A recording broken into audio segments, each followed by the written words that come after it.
Hello, everybody, and welcome to History Bite number 203, dated March the 4th, 2021. I'm Walter, your mobile historian and blue-collar scholar. This History Bite is entitled Malcolm X on Barack Obama.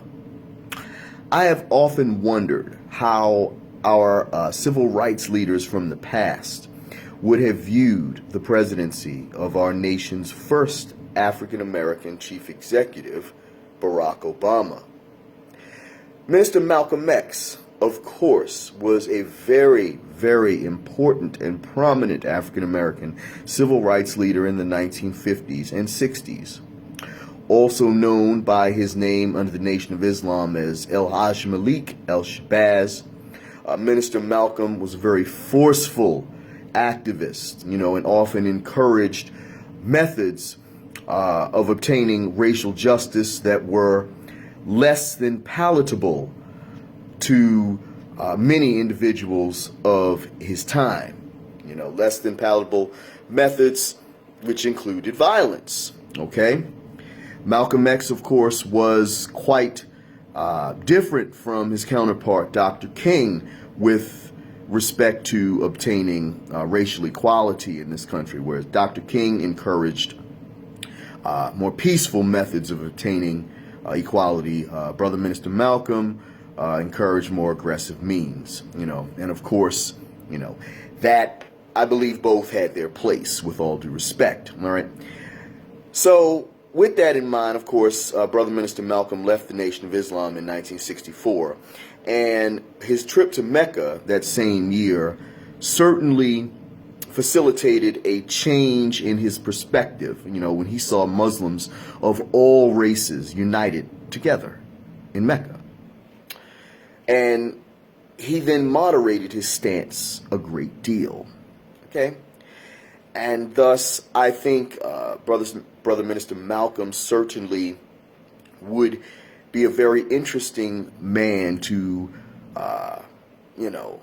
presume what his perspectives might be on our nation's first African-American president. So let's dive into it. This assumes that Brother Minister Malcolm would not have been tragically assassinated on the 21st of February, 1965, in New York at the age of 39. Instead, he would have lived and lived on throughout the entire presidency of Barack Obama, which lasted from 2009 until 2017. So when President Obama was elected in November of 2008, Mr. Malcolm would have been 83 years old at that point. I certainly, at the very least, believe that he would have been absolutely overjoyed to see the United States of America, a nation with a long history of racial injustices, elect its first African-American president. And the fact that that first African-American president was a progressive, at least in form, that would have made him even more delighted. Again, to say the very least. All right?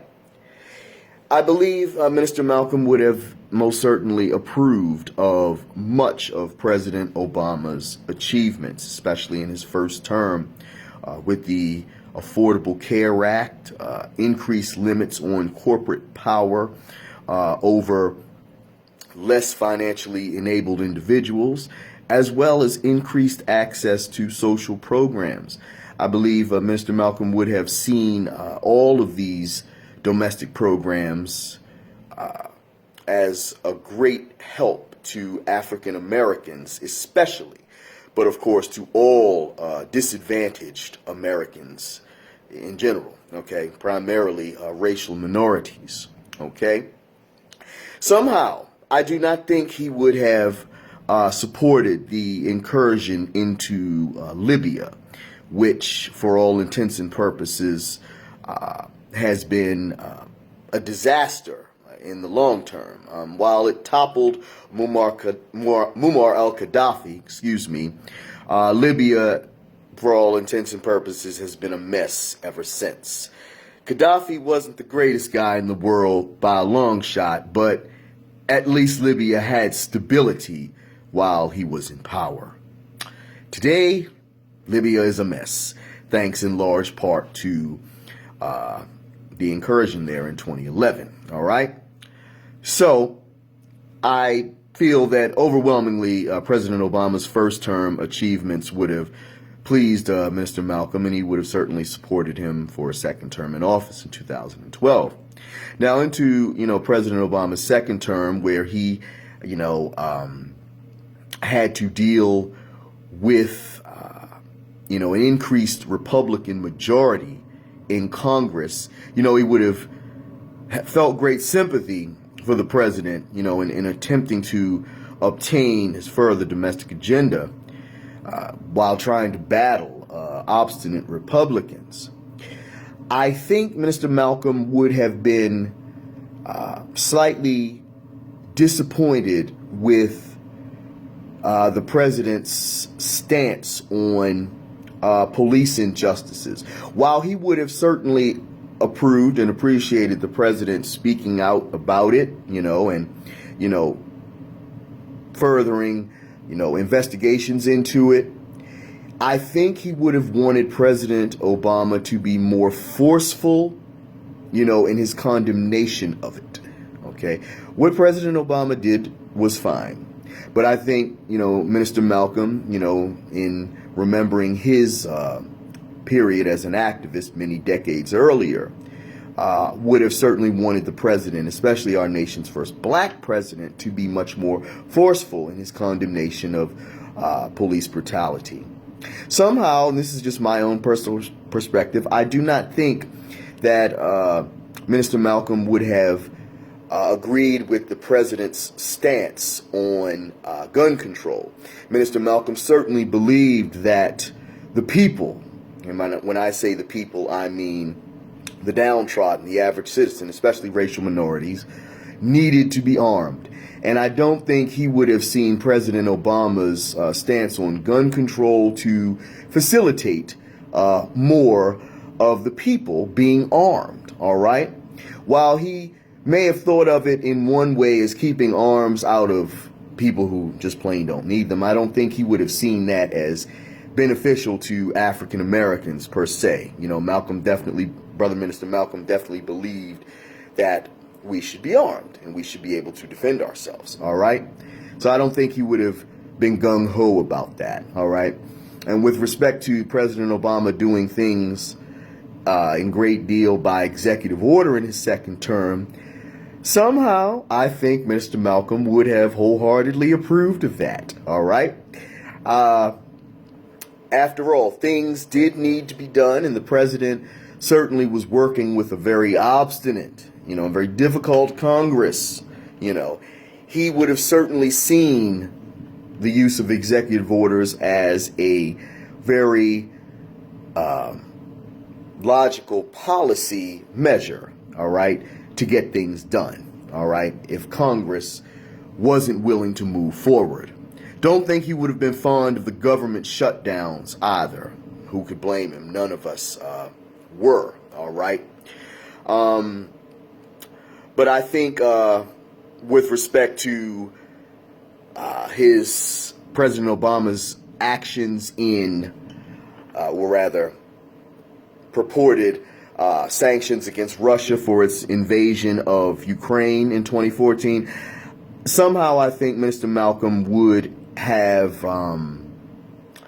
thought that the president should have been even firmer with Russia than what he was, all right? I'm not sure to what level, but I think he certainly would have felt that Russia needed to be addressed the much more aggressive, tone than what President Obama did address them with. Again, this is what I personally feel that Mr. Malcolm would have thought of Barack Obama's presidency. And overall, I think he would have thought that President Obama was a successful president who got things done as much as he could have during the time in which, he had broad Democratic majorities in Congress, all right, and would have understood the struggle once those Democratic majorities were gone, all right. He definitely would have had some choice words about candidate Donald Trump in 2016, and thus would have wholeheartedly endorsed Hillary Clinton to succeed President Obama in office in 2017. So, but those are just my takes on Mr. Malcolm X and what he would have thought of the Obama presidency. I think he would have overall, like I said, thought him successful, but probably not as aggressive and forceful enough on certain issues that he needed to be more forceful on. Okay? So, just my take on it. You may or may not agree with me. I'd love to hear your thoughts. If you have any questions or controversies, just leave them down below and I'll be happy to answer them. Okay? If you have not subscribed to my YouTube channel, I invite you to do so now. And if you would like to donate financially to my page, there are links available to do so. Your support is appreciated more than you'll ever know. Take care, stay safe out there, and I will talk to you at the next bite. Peace.